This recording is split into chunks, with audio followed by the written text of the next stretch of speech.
What is going on, everybody? It's your boy Stoney coming to you live from the TCM Museum of Minnesota. You know it's Friday night, so it must be a new episode of the Space Corps podcast every Friday night, 8:30 p.m. Central. Tell your friends, man. Like, subscribe, share the stuff, support the show. Of course, this could not be any bit possible with the help of our beautiful and lovely sponsors.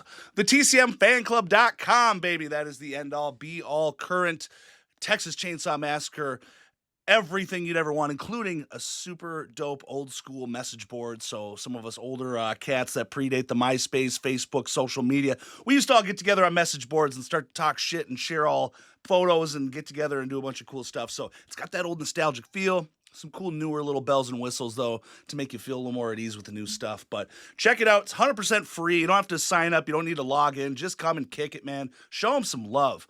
And, of course, if you like the show, you like what you see, and you want to support, or you just want to look really, really god dang good for that summer body that's coming up, shop.spacecorpspodcast.com. You get the podcast merch, Stoney's TCM stuff. You can even join the Space Cadet Army, baby. Tonight, ladies and gentlemen, I'm really excited. We got such a dope guest in the TCM just universe that our co-producer Gilly had to hop in on this one tonight too. So ladies and gentlemen, tonight, not only do we have Mr. Brett Gilly, who is the TCM Fan Club, the new school one, we've got Mr. Tim Harden in the house, the original Texas Chainsaw Massacre ultra fan, the godfather of the original fan club, and you're going to hear a lot of other things. Tim, Gilly, what's going on, guys? Oh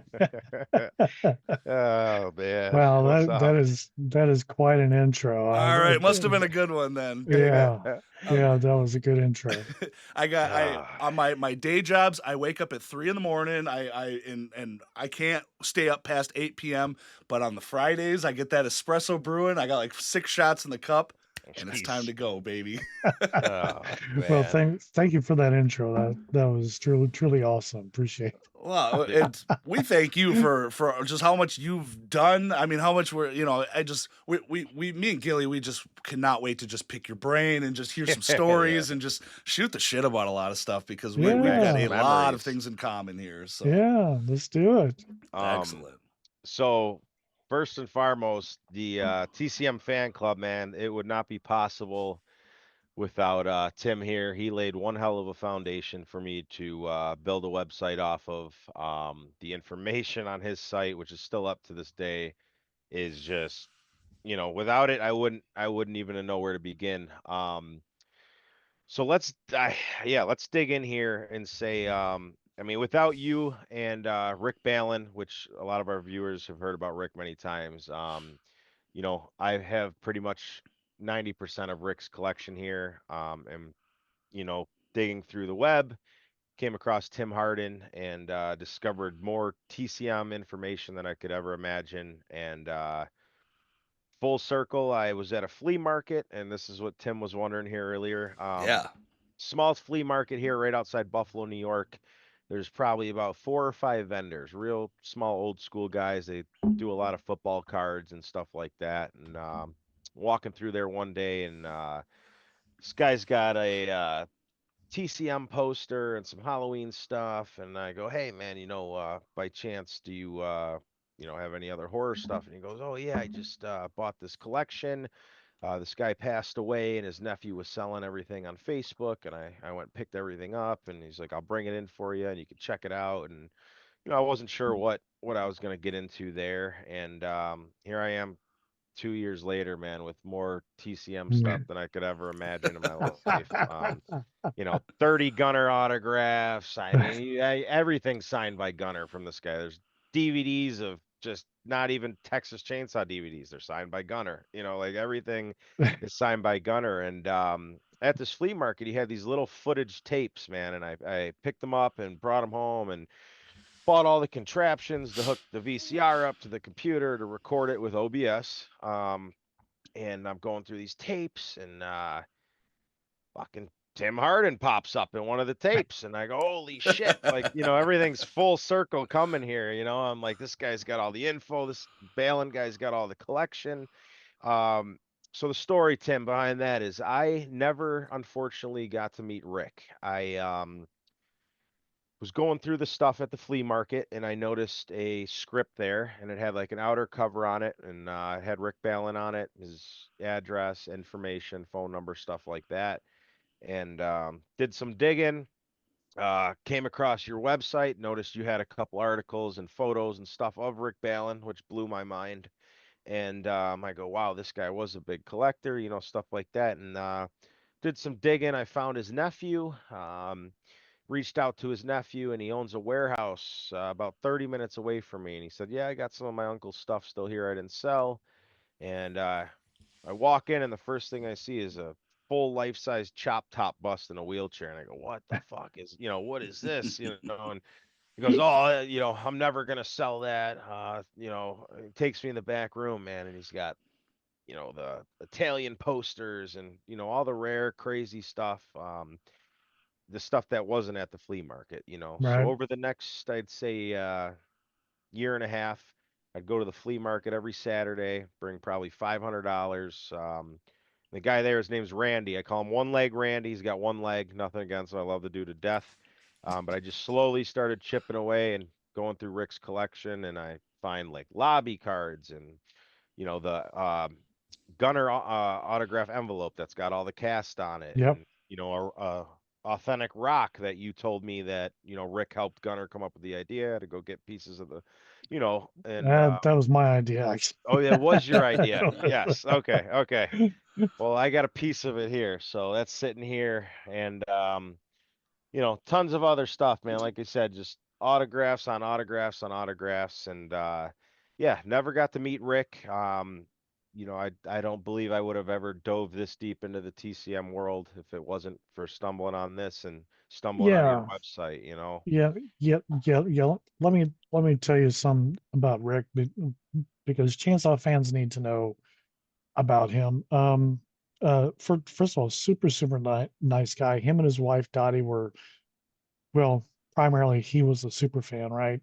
He Yeah. was a fanboy, and he contacted me like in the not soon after I first created my website at texaschainsawmassacre.net, and we corresponded, up until he passed away. Um, him and his wife came to Austin where I live. In fact, I just live 5 miles down the road from where the original house used to be. That's just a pure coincidence. Wow. Wow. But yeah, they came down. This is, geez, several years ago, more than 10 years ago. But took him for some barbecue, and I forgot what else we did. But yeah, had a great time. Now, when the Texas Chainsaw release came out in the steel jacket, and I'm looking at my shelf right now. That was Dark Sky. Um, Okay. so Dark Sky contacted me and said that they're putting together the steel jacket package. They're compiling some documentaries and stuff on it, and they asked if I had stuff to contribute to it, like they want stills, they want one of that photo gallery.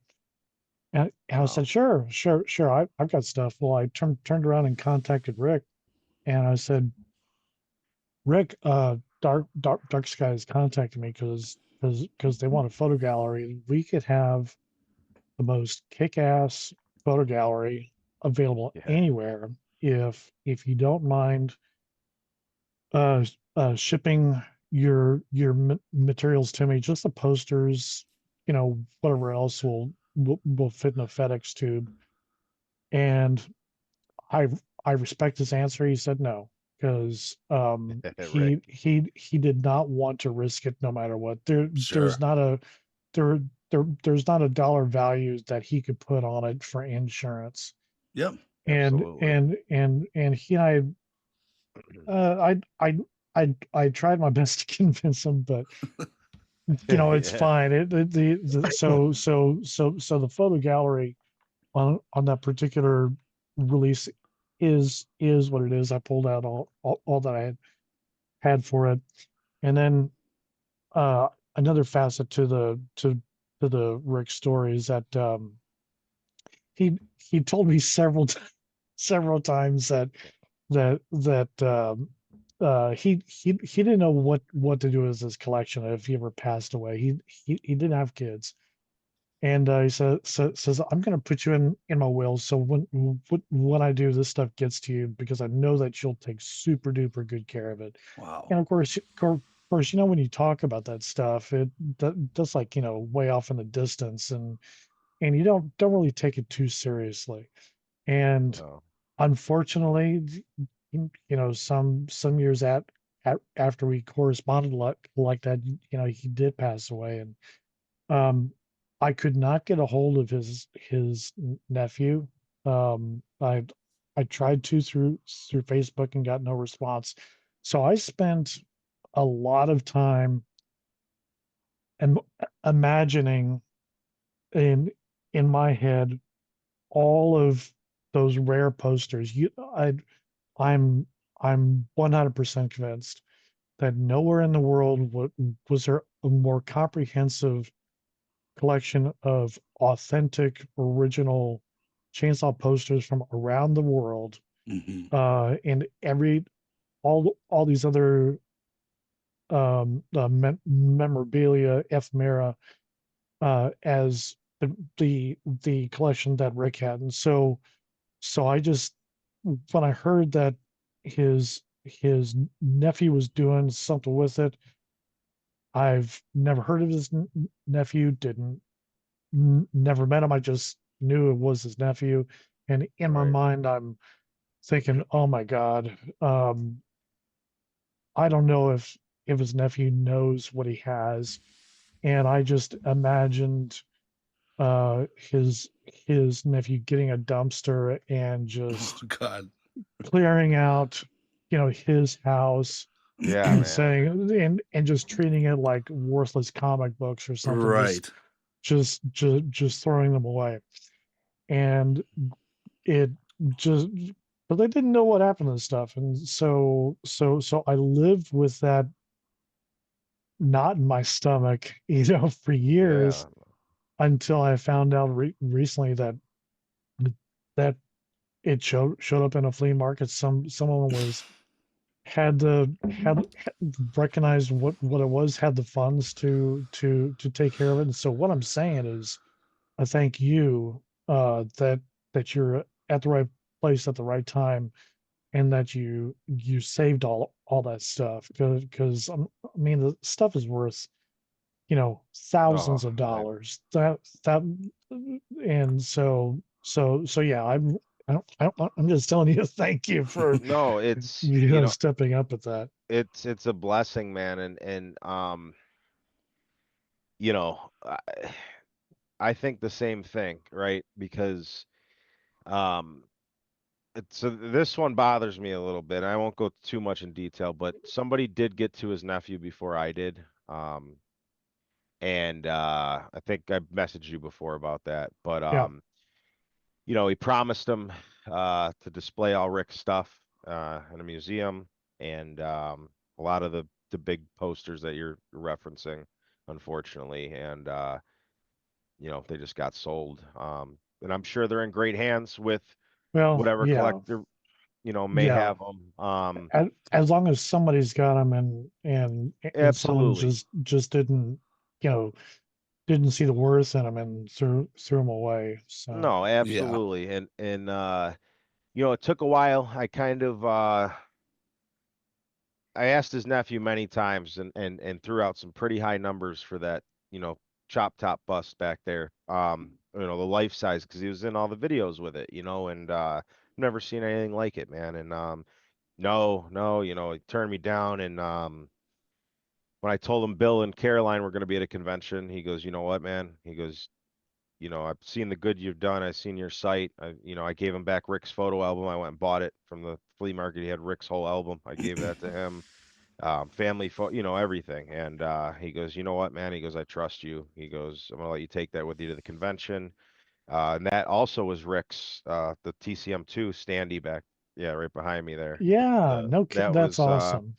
and that was in the warehouse, just sitting there. And I took it, got Caroline to sign it, Bill to sign it, and at this point, I've asked him 20 times, hey, can I come by and drop this stuff back off to you? And so he's hold it for a little longer, maybe later. And I think he's finally happy that it's, in a home that actually can be seen and cared for instead of just sitting in a warehouse. You know what I mean? So So it's what we're on the same track there, because I had a very sizable chainsaw collection, as you can probably imagine. absolutely. Uh, uh, all kinds of eight by tens. Somewhere I've got an inventory of what I had. Wow. All kinds of um toys, um, original house parts. Um, Wow. I can't think of it right now, but there came a moment in time where I was looking at the stuff and I thought, I've enjoyed this stuff for years now, Hmm. and Absolutely. and um, I think other people should get as much enjoyment from it than I have. Because if it sits here, it's just sitting here and not being, I'm not giving joy to other people. Yeah. Um, and Absolutely. and I a similar story is that I'm a I'm a big fan of the Who. I play bass and have Good for band. yeah, yeah, many years, and so I had the opportunity to buy this extremely rare bass called a status graphite buzzard bass that John Entwistle designed. There's only a handful of them that were ever made till he Really? died. Yeah, till John Entwistle, the bassist, died. Once Yep. he died, For that. the the value of them skyrocketed, and so I was out playing with it because I wanted to play it, you know. Where whereas other collectors would say, "Why are you out there playing it? You should, it should stay inside. It should, be well taken care of, Yeah. not getting worn out on the road." And I said, you know what? The bass was made to be played. It That's was right. made to be enjoyed. It wasn't made to sit there and just collect dust, Never. No. basically. And so I felt the same way about my collection. I said, well, Phil Collins, drummer for Genesis, Yep. as you know, Hmm. he was a big collector of stuff that has to do with the Alamo in San Antonio, Okay. and he collected a lot of stuff that was original, from guns and clothing and equipment and stuff. And he decided the same thing. It's like, I I've got all this stuff now, and I don't know if he donated his collection to, I think it's the uh, Daughters of the Alamo, or there's an Alamo association, but he donated or sold that stuff to them for the same reason. It's like I've enjoyed the stuff. It's now time for Yeah. others to and enjoy it as I well. respect And that. yeah, and so I sold my collection and decided to put my money into something that I would enjoy right now. So it was a win-win. Sure. Yeah, no, 100%. I mean, real quick here, a couple things that I have sitting here. So Yeah. All photo right. of Rick So and them. I see Ed Neal. I see Gunner. Okay. Maryland. There's Yep. Jim. Here's the Yeah. bust from many years ago. As you can tell, Bill Oh, Mosley's nice. real young there.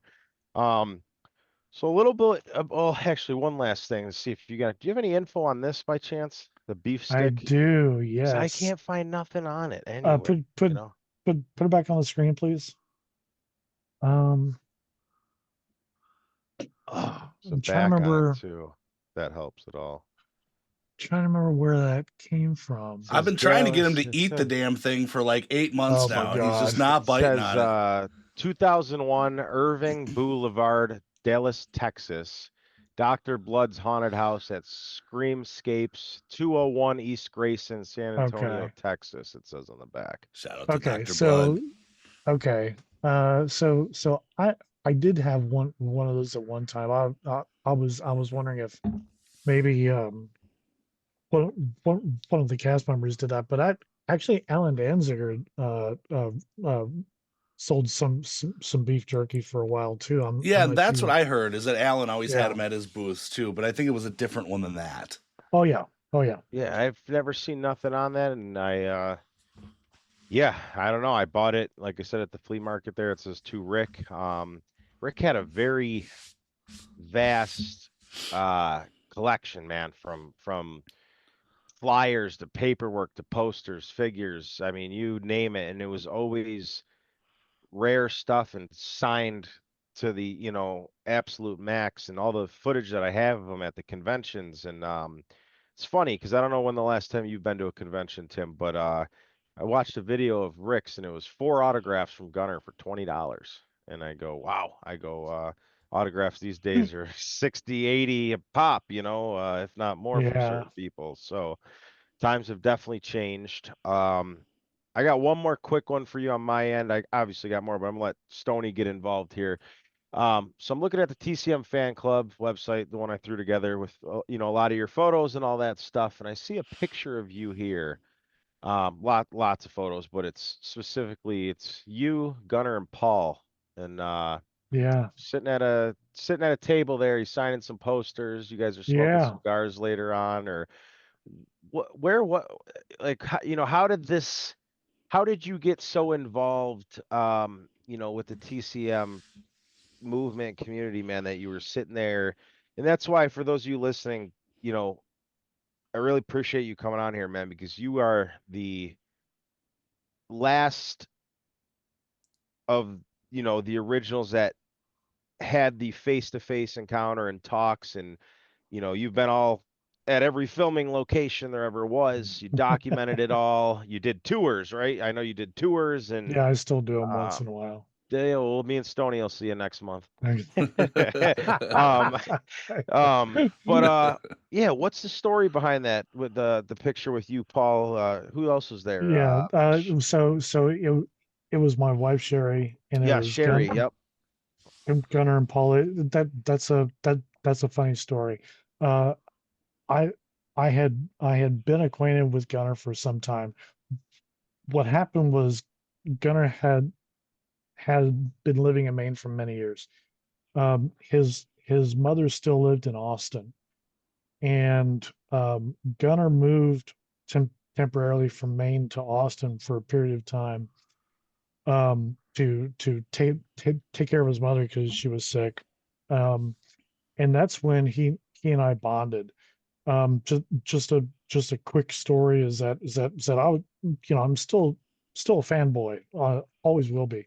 Yeah. Um, uh, I had met Gunner at a appearance of his in San Antonio. Um, there's a picture of that on my website somewhere. He's strangling me, of course, that's his thing. But so but but we been corresponding through email. So he moves to Austin, then he drops me a line and says, "Hey, why don't we do lunch?"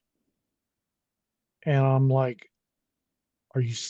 I didn't tell him. He sent me an email, but I was like, "Are you effing kidding me?" Yeah, right.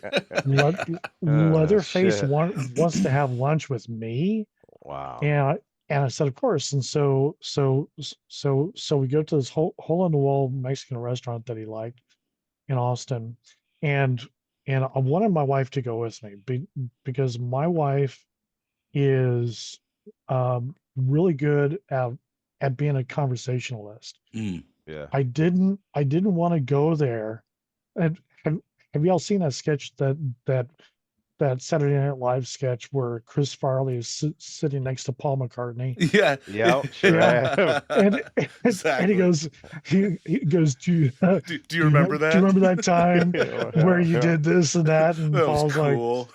Paul's like, yeah, I do. I imagined that I was the Chris Farley of this, right? That I was gonna, and I didn't want to be that because I knew that there's thousands of fanboys and fangirls out there. Uh, I knew that I wanted to connect with him at a more personal level and talk about stuff beyond Chainsaw.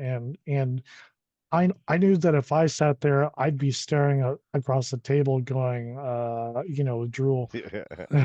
So so that's why I got my wife involved. She she likes the movies. Of course, not a big as fan as I am, but so bringing her in, uh, I I I give her credit for talking about other stuff like family, about Yeah. Yeah. his history of when he was going to school, and about what what's he writing about these days, and all this other stuff that didn't have to do with Chainsaw. That's where we made some connections. But anyway, going back to the Paul thing. So um, Paul also lived in near Austin. He lived off of Lakeway. Um, he had a house that was kind of like on a side of a hill. So like he had a house, but then he had a back deck that was on stilts that overlooked Lake Lake uh, Lake Travis, I think it was. Yeah. Yeah. And so Gunner contacts me and says, hey, would you and Sherry like to go to Paul's house and have dinner on such and such night?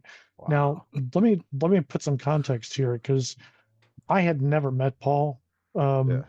at that time, and the only thing that I knew was listening to the commentary track of which releases that I'm looking at my shelf. I think it's a Pioneer, and maybe they've just kept that uh uh track uh where they talk about the movies. I forget while it's playing. I forget Yeah. what it's called. But during that track where Gunner's talking about the movie while it's playing on the DVD, um, he told some stuff about Paul that to me didn't come across as very flattering. Like Paul was annoying. No one wanted to be around him. Wow. Which we all knew That's why he they was cast him. yeah. But we know that he was just. It's been said many times he was trying to stay in character, and then once the movie was done, uh, everyone realized that Paul's a nice guy, but Mm. I don't think Gunner, from what I recall in that track, um, said what happened afterwards, which is that they became friends and stuff, and that persona was gone. Sure. So when Gunner contacts me and says would you like to have dinner with Paul, I'm thinking, I didn't think that Gunner liked Paul. What's going on? Sure. What am Yeah. I getting into here? What am I supposed to expect here? Yeah, Because you go to like a Jerry Springer dinner luncheon. exactly, exactly. And so I have my chainsaw poster, which by the way was given to me by Alan Danziger. He had that original poster in his attic for Wow. many years. Cool. Wow. And and it's a different story, but that poster was signed by Ed Neal. I don't know if it was like in the 70s or 80s, but it was in ballpoint Wow. pen.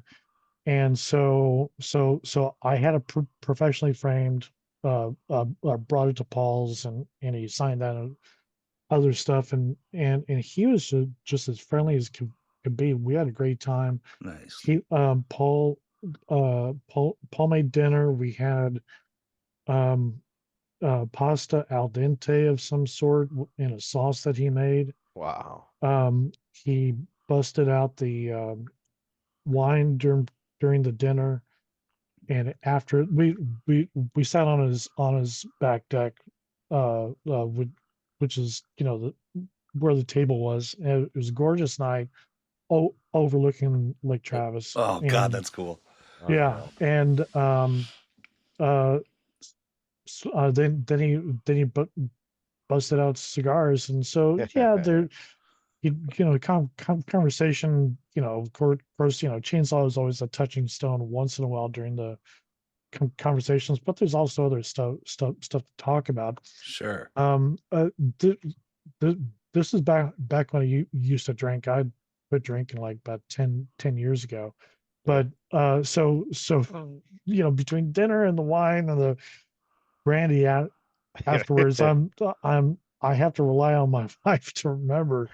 But plus, it was a long time ago. But a funny facet to the story is that we're all chatting just like you saw in the picture, and I had to use the restroom. So I get up and use the restroom, and unbeknownst to me, my wife tells me this while I was away. Franklin did his famous Sally. Holy shit. I, Wow. I don't remember why he did it, Yeah. but Sherry told me that he did it, and I missed it, but we had a great time, and so that's the context behind that Unreal. that I that picture. Yeah. No, I appreciate it, man, because like just in general, I mean, you're in the photo here with Gunner, Lou, Wayne, and Tim, and That was at my house. that was it's like, holy Yeah, shit, man. yeah. This Yeah. guy's So yeah. Cool story behind that. See the the thing back then before the internet exploded. Um, cast members had lost contact with each other as the years went on, right? Mm. Um, Terry McMahon did not want to be associated because she was really trying to do her own life, her own business, her own thing, Sure. Yep. and everybody was just in different directions by then. This is 1995, maybe. I forgot when. Wow. But my wife suggested that that we get some of these people together, that live locally. So I said, "Fuck yeah, let's do it." We at that house, we rented that house, had a back deck, um, got a ton of Shiner beer, um, invited Lou. He showed up. Invited. Sorry, the sound got. Ted Nicolau showed up. Gunner showed up, and I tell you what, I wish I had a tape recorder going at that time, Oh yeah. with Unreal. the conversations that were that were talked about. But at the same time, I didn't do that because uh I wanted to keep it as a friends thing, Yeah. as just a intimate circle. We're just the one, two, three, four, five of us are just having a good time, Yeah. enjoying them, enjoying the night. My wife makes excellent Mexican food, and I'm pretty certain that we had enchiladas. Gunnar was a huge fan of my wife's Mexican food. So quite often we made enchiladas. Wow. Uh, uh, my wife also made made cookies for Gunner. In fact, we used to send out a, a box of cookies to the cast every Christmas. Wow. But yeah, that night was special because we just sat around again. Chainsaw during the conversation as a touchstone, coming back to it, then talk about the other things. And at the time, I only knew Lou Perryman as a guy who worked on the film. I didn't I at that time I did know that he was in a great film called, I think it's called The Shooting Match. Um um that was filmed in Austin. I didn't know that he was in the Blues Brothers movie. Really? Had yeah. He Holy played a shit. bar patron. Remember the scene where in that country bar, the Yeah. lady behind the bar says, "We have both kinds of music, country and western." Yep. Oh, okay. So it's at that same bar. There's a probably if you blink four times, you'll miss it. Not Okay. once, but four times. Yeah. Uh, Lou is sitting there with somebody else, and and they made just some sort of a comment. So I think he has like 2 seconds uh Hey. in there, but he's wearing just a baseball cap of some kind.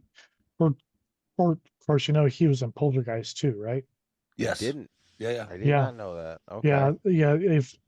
If you remember in Poltergeist, they're having their their swimming pool worked on in their backyard, Yeah. and Lou's character is one of the guys that's maintenance guys that's working on the pool, and he sticks his head in the window and says something, and that's it. So I didn't know all this stuff when we had had that dinner, and I would wish I had known it. But yeah, that's where all that that's where those pictures came from. Unreal. Stony, so my next thing here is going to lead into you, and then obviously, take it off from there, buddy. So, just want you to know, Tim, that I will, with Rick's collection, man, um, I will never sell anything. It'll never have a value on it. But my very, very close friends in this community, including Stony here, I was grateful enough to come up on a couple Bob Burns autograph photos from Rick's collection, Yeah. which I sent one to Stony. And if you ever would like a piece of Rick's, collection, man, I'd love to send you something out. No questions asked. Thanks. It's all right. I I really appreciate that. That Absolutely. means a lot. I would just assume that other people uh, enjoy that stuff No, it because is. I'm not saying that I've had my fill of it. I'll always enjoy it if I see it, but but but I think other fans who have not had the fortune uh, that we have of having something like that, or getting to see something like that, it needs to be passed on to those people, I think. I like that. Well, it's in good hands for now until, me and Stony pass ours on to whoever's next. I don't know if Stony has that picture on hand over there somewhere in his big collection, but Oh, she's hanging up over she's there. hanging. Yeah. It's a good photo, but yeah, go ahead, Stony. I just figured It's a I'd good picture. You can pay me now. Yeah. no, it's one of Bob's. I got the footage of him signing it. Actually, it was one of Rick's. It's got the three mask. Yes. I'll send you a photo. You probably know exactly what I'm talking about. But Yeah.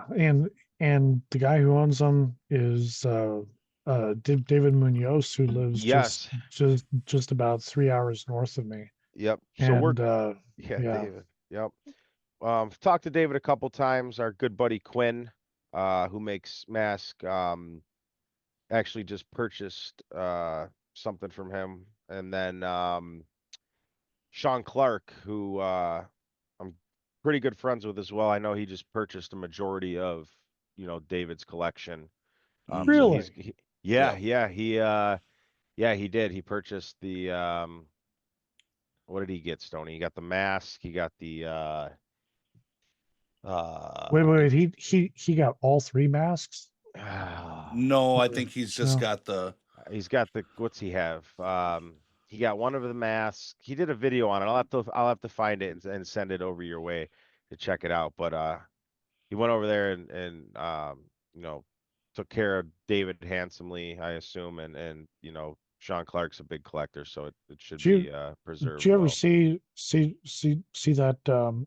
Once again, I'm looking at my DVD shelf, but Sean Clark came down here years ago and did a Horror's Hollow Grounds on Chainsaw. I didn't. Did I see that one? I don't think so. I seen the one where he shows off all his chainsaws from, you know, the second, third film and his collection. I Oh, don't think I've okay. seen that though. No. Yeah. We that was a long time ago. Uh, I I I took him to some film locations, and Did you? No. we we went to the house. Yeah. Wow. Stony, go ahead and I know you got a lot in your mind there to ask him. Feel free to chip away, man, and I'm Oh, curious about the appreciate it. Thanks, Gilly. locations. Hey, Hey, we man. got Grim's in the chat too, man. So Mr. Quinn Nemo, he's Grim Grinner Studios. This cat is a young buck that exploded on the TCM scene as a mask maker. He went from zero to top shelf, like unbelievable quality, beautiful masks right off the bat. And this dude is just killing it. And he's made full size grandma that's actually sitting in Hooper's restaurant right now. Oh, He he made that? that's him, Yeah. Yep. yes. I And I was wondering where that came from. the dude's Okay. not even 18 years old yet. Yeah. I He's mean, Wow. it's wild the career that he's already cut out for himself, and he's already almost he's now going to be quitting and not making anything anymore as he goes into he's going to go to college and he's going to pursue some filmmaking and stuff like that. That's So great. you know, I really appreciate something like that for a person that can be really at the top of his game right at that moment, and then all of a sudden just done. You know, it's not he's not riding it out for the money. He's not, you know, he's just go, hey, I like doing this, but now I'm gonna do this, and it's just so for anybody, you know, that's watching that really appreciates his stuff. I can't tell you enough. Get some commissions from him right now. He just Yep. unveiled the newest one, which he's doing the old lady mask, the grandma mask. And I don't know how many of those ones he's doing, but he's using the old Bob Burns method with the fiberglass in there and everything like that. I mean, it's his attention to detail is out of this world. So again, Gilly's you know, not Gilly, I see you in the chat, but Grim's in Yeah. there, man. He's a hell of a guy. And he also wanted to say to you too, Gilly, or he said he hopes Tim's doing well. Sorry he missed Brett's call earlier, but family stuff's going on. So no worries, problem, man.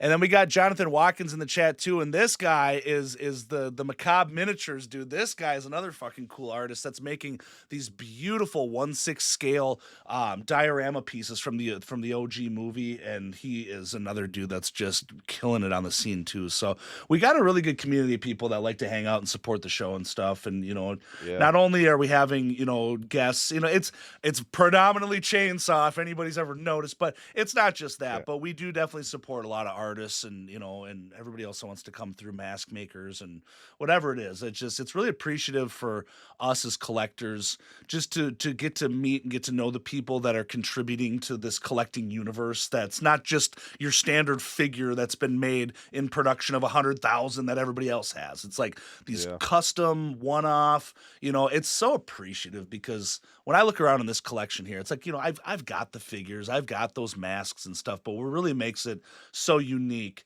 is just the history where you can look at that piece and go, this is who I got it from. There's only this one made or a couple, you know, there's stories to it. And that's just so much There more is. meaningful. So You're right. and Because some fans did send me masks that they personally made, sure. and those were quite possibly my favorite Yes. pieces that I had, because they did it out of the love of the movie and out of their own hard work Yeah. and their own skill, their own hands. Absolutely. And I really valued those a whole lot. So I get what you're saying. Yeah, and No. you know, and just to see those artists and that can just take and do different interpretations of it is always my favorite too. Where it's just like, you know, I mean, there's a love for screen accuracy and and as but just to take a whole different take on it because it's just what they want to make. And I've got some weird shit, and and they're some of my more favorite pieces, and it's absolutely cool. And I got to say, as a collector, for like you're saying, you sold your collection and not. There's a lot of people that are too stubborn and they go, "Oh my God, I can never get rid of that." But there is a point, people, that once you do collect and you've got all this stuff and the honeymoon period, it wears off and you go, you know what? I now know that I owned it and it's okay if I let it go because it's gonna be, like I've said it before, my 100 gunner autos, well, some of them I can let go, and that's going to be somebody's first gunner auto they've ever had, and they're going to hold that one near and dear. Where I still have, some of the more crazier, ones that So it's just like, it really is like, a community aspect, but it's also just really fueling the collecting passion in people. And I tell you, that auto that you let go to that person where it's their first one, that means the world to them. And they're gonna always forget that. Man, I got that from this guy. And I love hold that, on. man. So speaking of the Bob Burns, right? So Quinn here, he's a diehard Bob Burns fan. He was able to purchase, I believe it was a lamp, Stoney. It was a lamp from David, and he sent a piece of the lamp to me and to Stoney here. One of Bob Burns' original. Yeah, it's unbelievable. I have mine, in here, and he even made me a necklace out of a piece of the toe of off that lamp. What's your story with Bob Burns? I know you guys, you definitely, talked you know, uh, I actually learned of Bob's beginning and end from your website, and I know, DVD went out to a few close friends of his. I know you were one of them, and I'm sure Quinn would love to hear, something about Bob from someone Yeah. else. So the whole thing about Bob, um, it it started off kind of funny. Um, I'm at home one day. This is 99, 2000 maybe, and I don't know how Bob found out about me. I can only think it was Gunner. Yeah. But at that time my website was really making traction.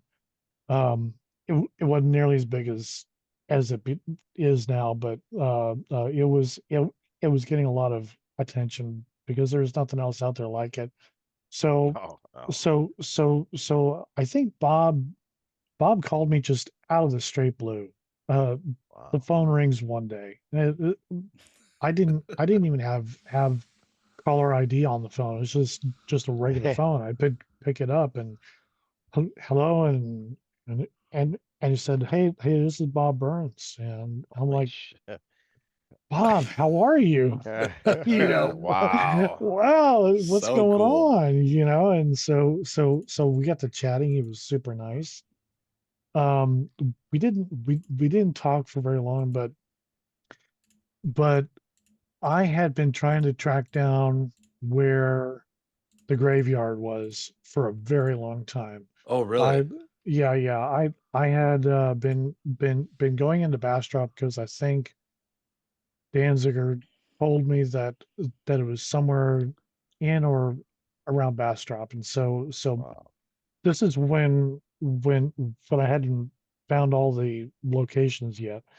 Um, and so Graveyard was on the list of ones to find. So Danziger had told me it was in and around Bastrop, Texas, and so my wife and I made a few trips out to Bastrop, and we went to several cemeteries, and they all kind of look the same, but they don't.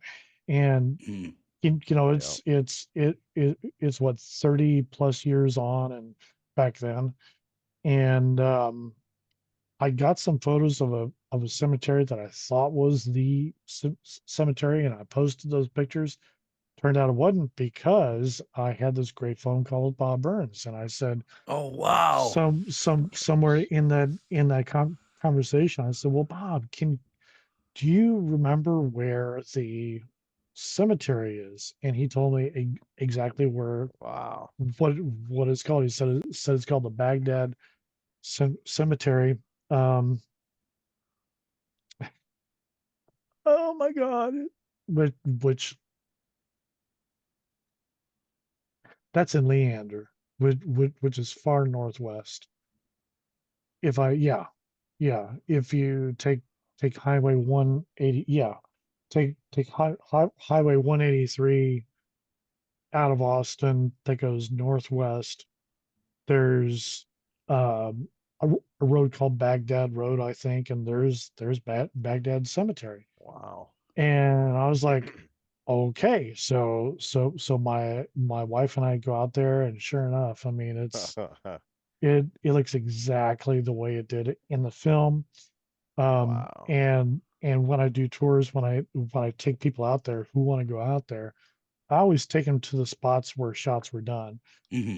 I like taking them to that particular point um where where chainsaw opens, and there's a corpse on the tombstone. Oh yeah, right there, right? That's it. Yeah, yeah, Wow. yeah, yeah, yeah. And the Hell yeah. tombstones behind it are, from what I can tell, pretty accurate. And so, with that poster in mind, that's behind you to your right, if you were standing there looking at those tombstones, if you're actually at the cemetery with that perspective, Yeah. all that you had to do was pivot maybe 90 degrees, and then your vision can see the road where the van first pulls up Wow. to you visit the graveyard. Now now if you remember that shot, the camera is in that position, but it's panning, it's following the van as it's driving down the road, right? And during that pan, you see some tombstones that are still there to this day in that cemetery. And one that you can see pretty predominantly is one with last name Pickle. And so I always show, if you put your sights over here, and then pan this way, that's exactly the route that you see that the van took. And we we also go to the patch of grass where the drunk was and the storyteller was. But anyway, yeah, no one knew where the graveyard was publicly until I had that breakthrough, among other breakthroughs of finding locations. Now, Bob Burns did have a website, um, Yep. and um, I didn't know that he passed until I got a package from him, and he had a DVD called Still Chainsaw After all these years, and that phrase is a reference to a Paul Simon song, if you don't know that, which Paul Simon's songs, it was still crazy after all these years. Mm. Yep. Um, and so he also put in a note in that package, which was a quote that he put on his website. And the quote, were it wasn't a very long note.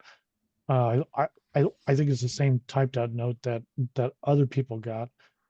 But the quote that I remember him putting in there was, he says, and I quote, I don't know why people stay in the theater when they know how it's going to end.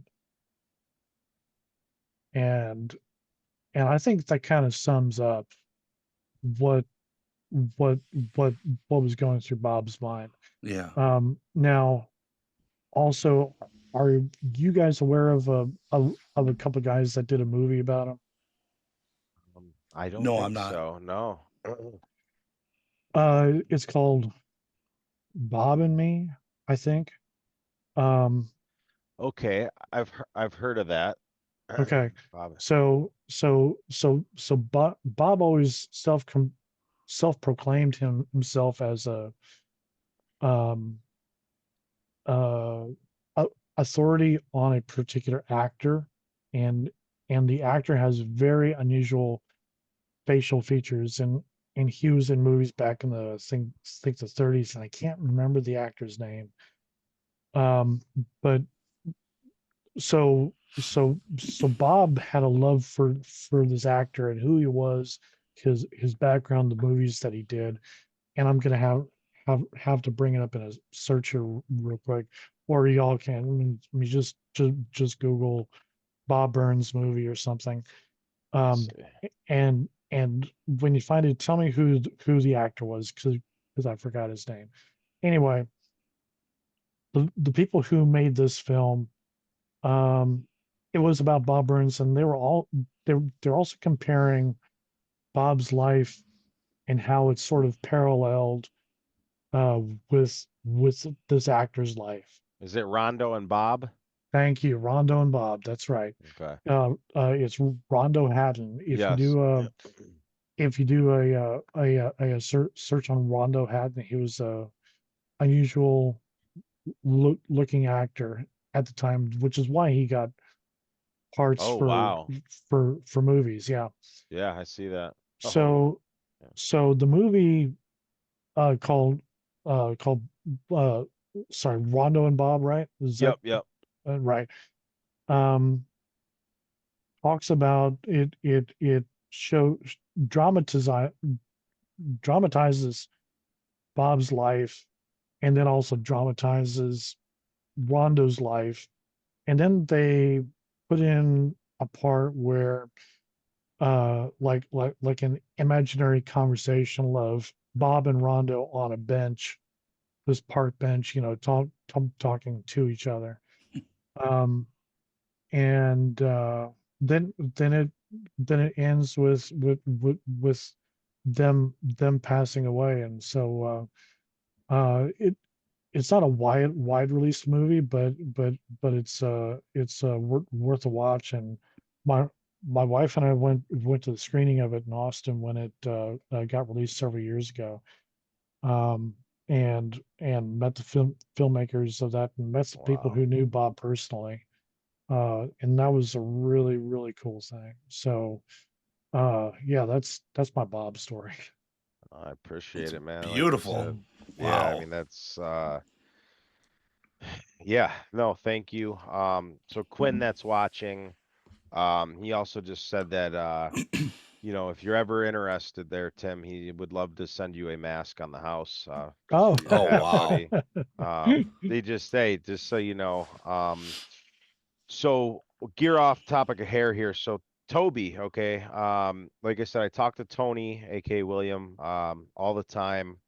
He's back and forth with his All American Massacre stuff. But we have a lot of late nights, long conversations about his father and growing up and being on, sets of Funhouse that's and great. and Man, I wish I could. Yeah, that's awesome. I'll tell you one good story. Yeah. So Lou Perryman, Tony comes home, and I guess his dad, Toby, was always, obviously busy with work, and a lot of guests or celebrities would come and stay at Toby's house. And he said he came home one day, and Lou was there, and he didn't know who it was, and his dad wasn't there, and Lou told him to go do the dishes or something, and William told him no, and Lou punched him in the face, and old school, And Oh Tony, my I think, was God. like 16, 18 or something, young, and he said Lou punched me square in the face, man, and but no, Oh my God. tons of great stories about Toby and stuff like that. Did you ever have? I know you were in a couple photos with him, whether they were at conventions or not. Did you ever get to have any good conversations with Toby or? I did. So the first time that I met Toby, he was in Austin, and he did a screening of Chainsaw, and Bob Burns was with him. and there's a picture on my website somewhere of Toby signing my poster. This is years I got ago. it. I'm looking at it Okay. right now. Yep. Okay. So there was that, and I think I was too shy at the time to really talk shop with him. Uh, Yeah. I wanted to be just the appreciative fan. Thank you for your time. Thank you for your work. I really appreciate it. Good luck. That's the kind of person that I am, even though I want to just geek out on him, Oh, But so then fast forward to now, several years ago. Um, do y'all remember when his film Eggshells got released yeah, officially? I do. Okay, Well, I wasn't okay. alive, but I've read into it and Well, I mean, so not when it came out in like okay. 72, but but when a studio picked it up and basically released it for him, sometime in the 2000s, it was probably like 8 years ago or Okay, no, I didn't. something Hmm. like that. Yeah. So it got released, and the Austin Film Society did a showing. Okay, that's not where I met him. Toby was doing a screening of Eggshells at a theater. That's right. So this would have been Wow. the second time that I saw it, and Ted Nicklaus shows up. He comes walking. I said, "Hey Ted, how's it going?" Um, and so we go in and see it, and there's actually a video on YouTube somewhere, um, where he does a Q&A after Eggshells. I was like probably I think I was in the front row, and I was the first person to shoot my hand up to ask a question. And my question for him was, um, after you did Eggshells and Chainsaw, did for all the things that you learned during those processes uh, of doing films, because you gain more experience. I said, what are some things that you learned while making Eggshells and Chainsaw that you carry with you through through the movies that you've done afterward? And and he turns and says, nothing. Oh. He says I try to approach uh filmmaking in a new way with with every movie that I Wow. do. That was basically his answer, Oh which I shit. thought was impressive. Yeah. So then I don't think I brought anything to sign. But he did line up for pictures and stuff, and I just waited to be last because I know that all these people are just dying to get pictures and stuff. And there's some pictures of us when I did finally meet him at that theater. I'm wearing a light blue collared shirt, and and and I said, Mr. Hoopy, hi, my name is Tim Harden. I'm the webmaster for Texas Chainsaw Masacre then at TCMFanclub.com and Texas Chainsaw Tour. He says, "Oh yeah, I've seen your sites. I love your sites. I've got those bookmarked." Nice. Yeah, and I was like, "Wow, Wow. thank you very much." And from then on, I don't remember too much else of what we talked about. But what's funny is that you'll see two sets of pictures on my site. One is where we're smiling, the proverbial smile, and Yeah. meant I think we had our hands around each other. Yep. But then Toby says we should do the Paris French pose for a picture. And and I said, "What's that?" And he says you just stand there and with no emotion just go. So it's like, okay. So we both turned to my wife who's got the camera, and that's what we did. Holy shit. I just the memories, man. The history. It's just unbelievable, and I really appreciate you being here. I got one last question for you myself. Yeah. Same thing we've been discussing. How was your adventure with Jim? Did you ever have any sit downs with? I see Yes. you got some photos with him. I know he was older at the time as well. Um, Great story with that. My wife and I wanted to go to New Orleans. Okay. And I knew that Jim lived in Houston, but I also knew that Marilyn also lived in Houston. And I had been in contact with Marilyn. Um, wow. I forgot how I think I just looked her up in the phone book and I looked up Jim in the phone book as well. They were both just listed. Mhm. Yeah. So I came to my wife and said, would you mind if we just made a couple of stops on our way to New Orleans Yeah. to go from Austin to Houston and then to New Orleans? Sure. So so so call Jim, gave me heads up, we're coming, brought a poster, met him and his wife Ruth, and they were just the absolute sweetest people you could ever ask for. Jim, we we sat at his couch. He had a coffee Wow. table. He signed my poster. But the best thing about that visit was that as as you can probably see in those pictures, he loved to paint, and Yeah. and he had several small canvases of his artwork just hanging around the house, and he took me on a tour of his paintings, and talked about each of them, and Wow. it I'm looking at it. was June 15th, 2000. okay. Wow. Yeah. Yeah. And Unreal. that was great. And then we we went from there, and there's a cool story behind Marilyn also. I hadn't met her yet. This is my first time. Mar- Marilyn at the time was living in an apartment in Houston, and she had a job as an AT&T wireless sales rep. Really? Wow. And yes, Wow. and just in one of those strip malls, Yeah.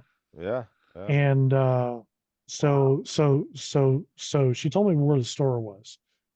My wife and I go to the store, and it's like one of those stores where you walk in, and there's kind of like a circle of desks where representatives are sitting. You just Yeah. walk up to a representative and like get what you need. Well, she was behind one of those desks, and I said, "Hi, I'm Tim Harden. This is my wife Sherry." He says, "Oh, hi, great, great. I'm gonna go on a smoke break. Come on and join me." Wow. Okay. So we go out the back door. She lights up, and we start chatting. I had a poster with me. She was more than happy to sign it. And and and and I forgot what we really chatted about. It was such a long time Mhm. ago. But something that struck me was um apparently they couldn't take very long breaks because they're salespeople, right? And I forgot how long we're out there chatting, and her manager steps out the back door, and he says, so it was female manager. She asked Marilyn, well, your break's about over. And Wow. Marilyn says, oh, okay, no problem. I'll come back. And then, and then, um, we just promised each other we would catch up, Yeah. some other time. And Marilyn stamps out her cigarette on the ground. I hugged her, and then we went Wow. to New Orleans, and then from then on, Marilyn would um, call our house just to shoot the shit. Wow. Um, Unreal. she would say, "Hey, how are you doing? How's Sherry Wow. doing?" And just chat and stuff. I will say that that that she liked, I think it was margaritas she was drinking. So At a it, gal. Hey, it hey, wasn't too often that we could tell she was relaxing at home, you yeah, know, yeah, and we'd have conversations for a long time, and then she she was even at that time taken back by uh how much people love her and love the film. She was humble in that regard, and so she and I kept up for a number of years, and and and she would call me up and say, "Hey, do you think this is a good idea if I sell something, or someone's looking to buy the clothes that I wore? What do you think is a good price? And wow, someone wants my script. What do you think it's worth?" And wow, just stuff like that. And then um, when she passed away, uh, I found out about it because someone texted me. I was out out playing poker somewhere, and yeah, they texted me, and it absolutely took the wind out of me. Sure. I yeah, felt lightheaded because it was so sudden. fuck, I felt lightheaded. This is a friend of mine that had no idea, um, uh, whatever she had going on, caught up with her in her sleep, and that's a really shocking thing for all of us. yeah, Uh, yeah, then then I got invited to um, uh, go go to the Housecore Horror Film Festival, and have a booth there. That that was a project of what's the lead singer of Pantera? I forgot his name again. Phil Ensemble. Thank you, Phil's thing, and that happened not long after Marilyn passed away, and um, for some reason, we're like, wait, there's an audience. We're gathered in this tent to watch a movie because it's a film festival. Oh, I know. Um, Ed and some other cast members were meandering their way to the tent to have a panel. That's Mm. what it was. People were waiting for the panel, and and I couldn't help but talk about her. I said, to to this day, and this is what I said in the tent there. I said to this day, I still have Marilyn's number in my phone, and I've still got Paul's number in my phone, and I've still got Bob's number in my phone, and I just can't bring myself to delete those numbers, Right. no, and um anyway, I forgot. Well, yeah. So we were talking about Jim. I know another cool story about Jim. You've seen pictures of Rick Balin with the cast members, right? yes, Yes. sir, There's like a blue canopy. yep, So right, okay. So that was a reunion in Houston.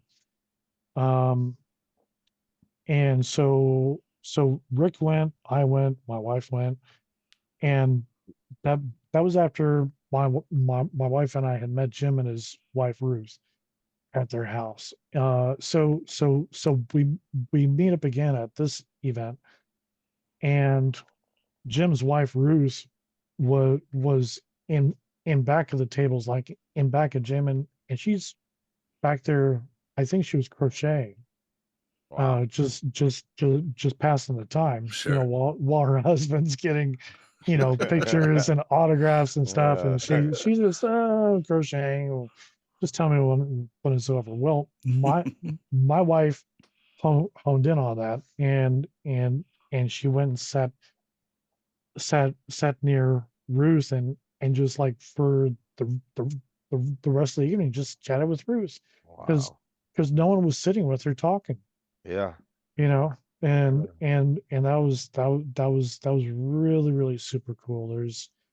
Uh there's I've got memories like that are just priceless, you know. Yeah. But that's my Jim Cito stuff right there. Well, I really appreciate it, Tim, and I hope it brings you some joy, man, to, relive these memories and talk to them It with does. us, people that Yeah. appreciate it, man, and forever grateful for what you've done, for this community and like Rick Balin, all of you guys, man, and it's something I hope to keep on giving and rolling and just keep it going. So Well, I had a few things on my side, right? yeah, There was no such thing as Google. Um, yeah, that wasn't even a sparkle in someone's eye. The big search engine back then was an engine called Alta Vista, well, and you remember that. And I'm a computer guy, yeah, so I dig into yeah, I'm a cybersecurity engineer, so I'm still wow, good, doing that stuff. So back then I I knew how to put up a website, and I said I should get this registered on Alta Vista. And back then they indexed off of how many visits the page gets. okay, That was their algorithm. yep, So the internet blew up, the search engines blew up, and uh n- none of the chainsaw cast was like in touch with each other. They kind of drifted off, and I had the perseverance or the stubbornness to track down yeah, all these people. But that's because of the website visitors. They wanted some more. They wanted to know more about the locations because my site was originally just about Quick Hill.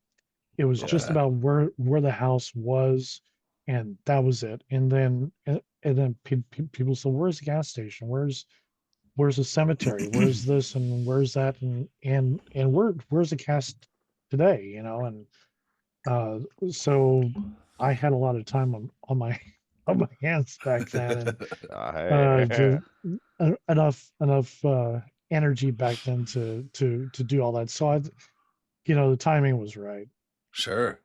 it's phenomenal the amount of work that you've done, man. Like I said, without that Thanks. information, I would have nothing to roll off. My site's basically just a clone of yours with a different look to it. That's it. It's And plagiarism at its best right there. So. you know, Well, I think it's lesson in substance is way more important than flash. You Sure. know, yeah, Oh, hell yeah. so my website is so outdated, and I've been offered by other people to revamp it and make it more flashy and whatnot. And it's like, no, yeah, the my site's doing just fine the way it is. It's poke absolutely, man. Well, and as it's also preserved in like kind of like a time capsule of like the era of when it started. It's like, It no, this is. is how it looks because this is how it was back then, like Yeah.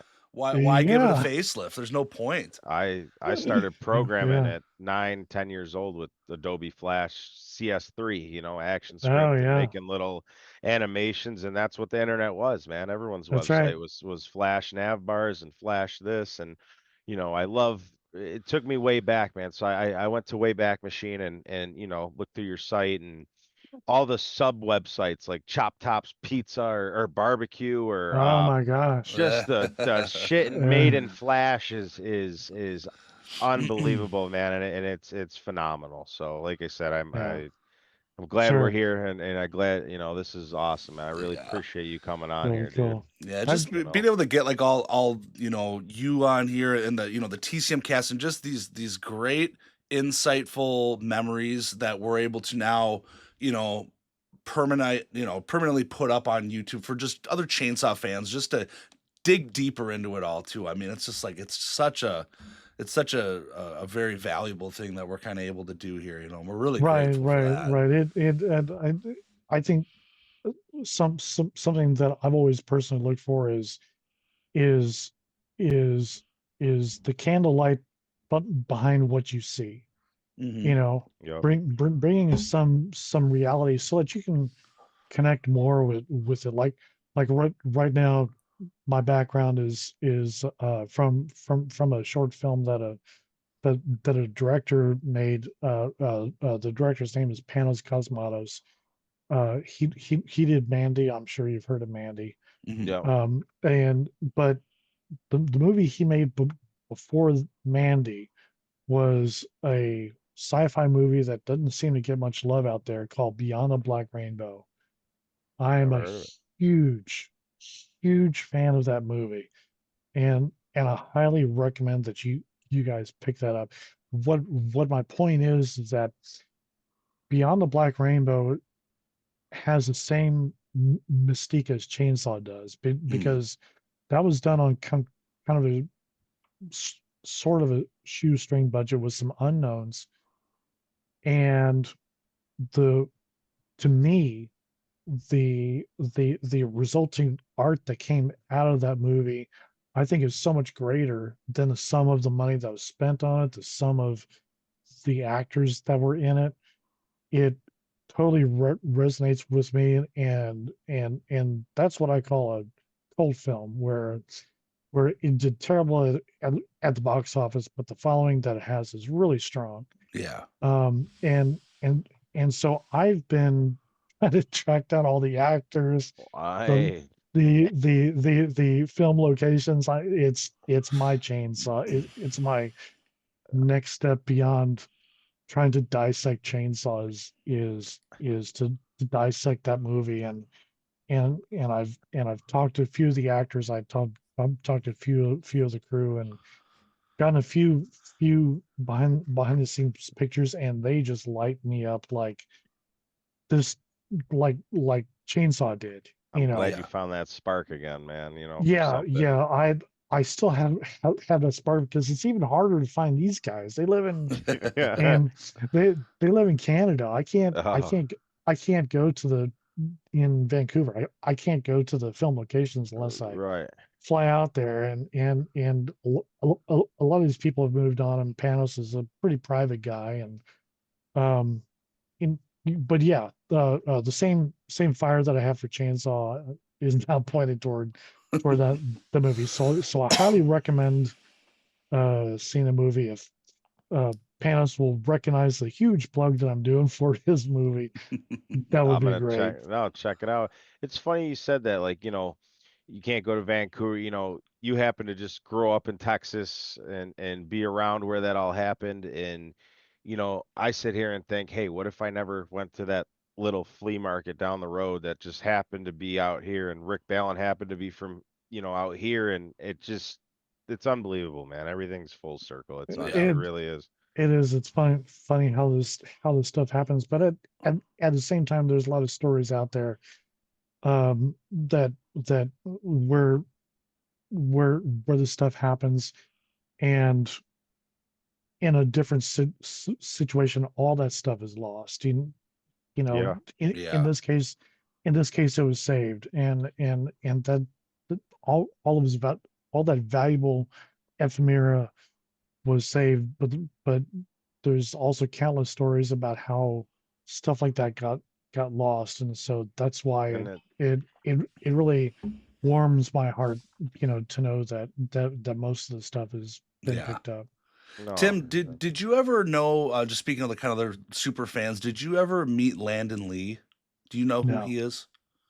no. Okay. Well, I I've heard the name, and I'm pretty certain we've swapped emails. Gotcha. Yeah, he was another just a massive collector, and I mean, just consumed his life, type of thing. And he I did passed see his away. emails. Yeah, and his when he passed away, his estate basically, came up for sale, and I can't pinpoint the year of this was. It was probably 2018ish or so. But a lot of my friends that are online horror auctioneers, they were kind of contacted by his wife saying, "Hey, we don't know what to do with this, but we know that there's a lot of sentimental, a lot of value, and we don't want this just to go somewhere."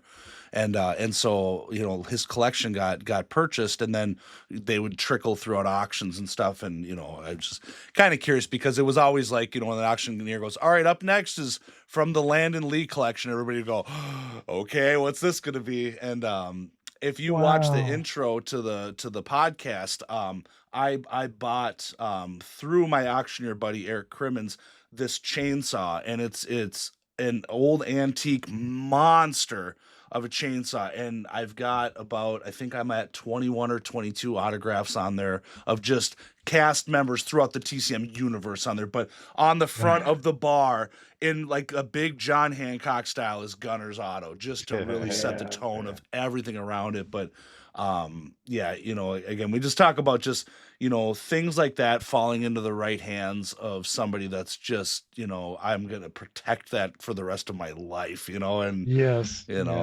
so Yeah. but if you ever do change your mind and you want to take Gilly to court, because that will is a legal binding contract, and it technically so this is all the information and proof we need. So you let me know, we'll give it hell. I appreciate that, and I very happily decline doing that, because again, I think this stuff needs to be enjoyed by as many people as possible. And that's why you're the man, Absolutely, and man. it just Yeah. again, we really appreciate it. I know we're rolling up on the end of our time here with you too, so any last thoughts from you, Gilly, while we've got him here? Would love to have you on another time, Tim, in the Yes. future for Yeah, sure. yeah, let's do this. It's been fun. It's been a long time since I've kind of walked down memory lane, Sweet. and I Glad you like enjoyed it.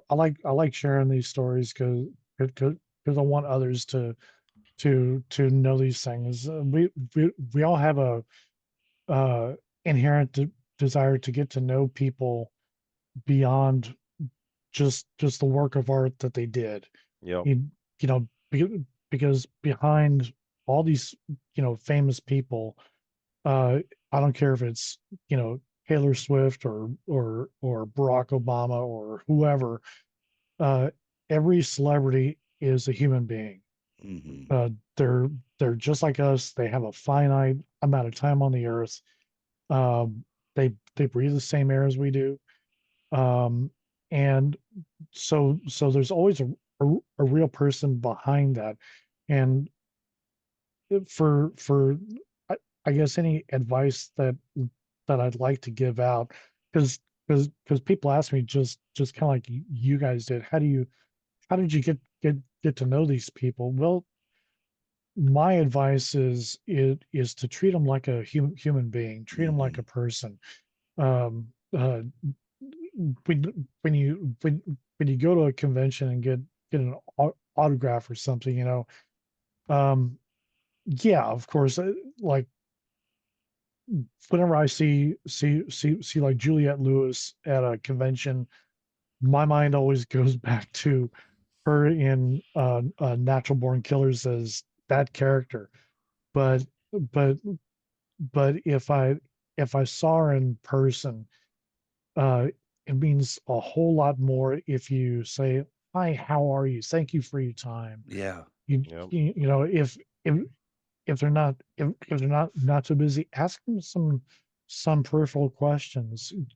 That would interest them and show that that you're not just a fanboy or a fangirl. And that's what got me in with Gunner. And Yep. because I got in with Gunner, um, the rest of the cast, to Gunner's words, said, okay, this guy's not a crazy fan. He's Yeah. a nice guy, and helps us out with promotional stuff and whatnot, but treats them like a human being. Absolutely. So that's my word of wisdom for anyone when it comes to trying to get to know the person. Be a human being. Well, I'm glad you were able to build a relationship, man, with them beyond Chainsaw, and that speaks loudly. So Yeah. Well, guys, thank you so much for your time. This is probably one of the most no, fun one of these that I've done, and I appreciate you guys looking me up. And yeah, let's do a part 2 at some time. So, I Absolutely. absolutely would love it, brother. That would be so great. And we'll end on the words. Grim is in here again. He says, "My philosophy exactly. They are just people, and when you treat them like people, you get to really know them." Say it all the time. that's right. That's right. The wonderful Tim Harden, everybody, the original TCM super fan, and just overall amazing dude. So thank you again for Thank being you. on. I Thank look forward you. to it next time. Everybody, Yeah. have a good evening. See ya. See ya. Bye-bye.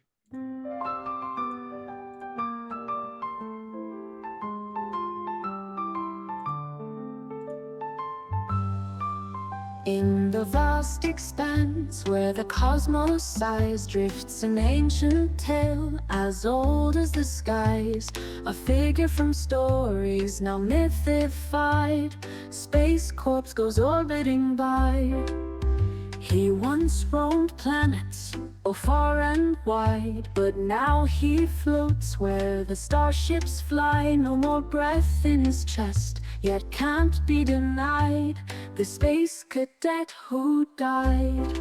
Oh, oh, Space Corpse, in the void you glide, a spectral waltz in the galaxy's tide, floating free like a cosmic guide. Space Corpse goes orbiting by. Galaxies turn while he haunts with pride. No anchor to worlds, just space to bide. Gliding through stardust, no need to hide. This wanderer who never cried. In weightless silence where time collides, he drifts in dreams so amplified. Mysterious tales on mystic rides. Space Corpse haunts so dignified. Oh, oh, Space Corpse, in the void you glide, a spectral waltz in the galaxy's tide, floating free like a cosmic guide. Space Corpse goes orbiting by.